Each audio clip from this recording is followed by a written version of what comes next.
दुनिया की सबसे ऊंची पर्वत चोटी कौन सी है?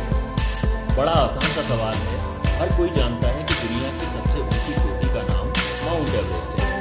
दरअसल ये उन बेसिक सवालों में से एक है जो हमें बचपन से ही रटाए जाते हैं। आप में से बहुत से लोग ये भी जानते होंगे कि माउंट एवरेस्ट का नाम एक अंग्रेज अधिकारी सर जॉर्ज एवरेस्ट के नाम पर रखा गया था। लेकिन जो आप में से बहुत से लोग नहीं जानते होंगे वो ये है कि जिन सर जॉर्ज एवरेस्ट के नाम पर माउंट एवरेस्ट का नाम रखा गया, उन्होंने न तो कभी माउंट एवरेस्ट की ऊंचाई मापी और न ही वे कभी अपने जीवन में माउंट एवरेस्ट के आसपास भी खड़े। जी हाँ, बल्कि आपको और भी सुखद आश्चर्य होगा जब आप ये जानेंगे कि एवरेस्ट की ऊंचाई नापने वाला शख्स कोई ब्रिटिश नहीं बल्कि एक भारतीय गणितज्ञ था और इस भारतीय का नाम था राधानाथ सिकदर।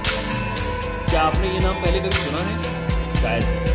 हम में से बहुतों ने नहीं सुना, क्योंकि हम जो इतिहास पढ़ते हैं वो ज्यादातर वही है जो अंग्रेज या विदेशी इतिहासकार हमें छोड़ गए। राधानाथ सिकदर भारत की उन अनेकों अल्पज्ञात महान विभूतियों में से एक है जिन्हें इतिहास में वह स्थान नहीं मिला जो मिलना चाहिए था।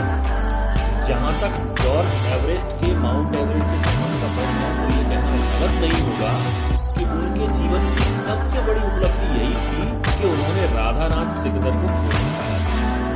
दरअसल 19वीं सदी की शुरुआत में अंग्रेजों ने भारत का मानचित्र तैयार करने के उद्देश्य से पूरे देश का एक सर्वेक्षण का प्रोजेक्ट आरंभ किया। इसी प्रोजेक्ट के तहत सन 1830 में सर जॉर्ज एवरेस्ट नाम का एक अंग्रेज अधिकारी सर्वेयर जनरल ऑफ इंडिया बनकर भारत आया। भारत आने के बाद जॉर्ज एवरेस्ट ने एक ऐसे व्यक्ति की खोज शुरू की जो स्फेरिकल ट्रिग्नोमेट्री में विशेषज्ञ हो।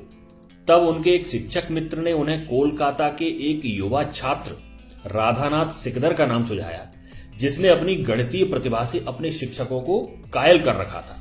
फिर क्या था, सर जॉर्ज एवरेस्ट ने राधानाथ सिकदर को अपने विभाग में कंप्यूटर के पद पर नौकरी पर रख लिया। उस समय आज की तरह कंप्यूटिंग का काम कंप्यूटर मशीनों से नहीं बल्कि इंसान कंप्यूटरों से कराया जाता था, जो कागजों पर प्राप्त डेटा को कंप्यूट करते थे। राधानाथ सिकदर बेहद मेहनती और प्रतिभाशाली इंसान थे, जिसके कारण सर जॉर्ज एवरेस्ट उनसे काफी प्रभावित रहते थे। फिर आया साल 1843, जब जॉर्ज एवरेस्ट रिटायर हो गए और उनके स्थान पर नए सर्वेयर जनरल बने कर्नल एंड्रयू स्कॉट वॉ।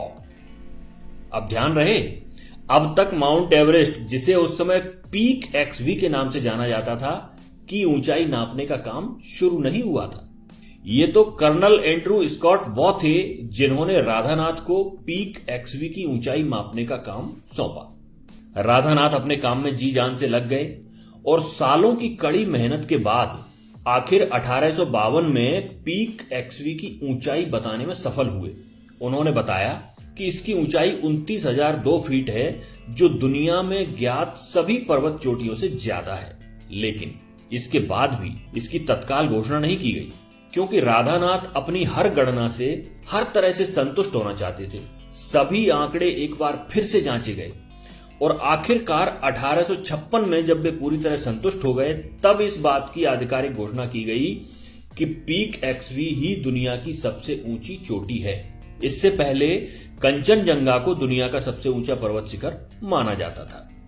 खैर, अब बारी आई पीक एक्सवी का नाम रखने की। अगर भारत उस समय आजाद होता तो बहुत संभव था कि उसका नाम माउंट सिकदर या माउंट राधानाथ रखा गया होता।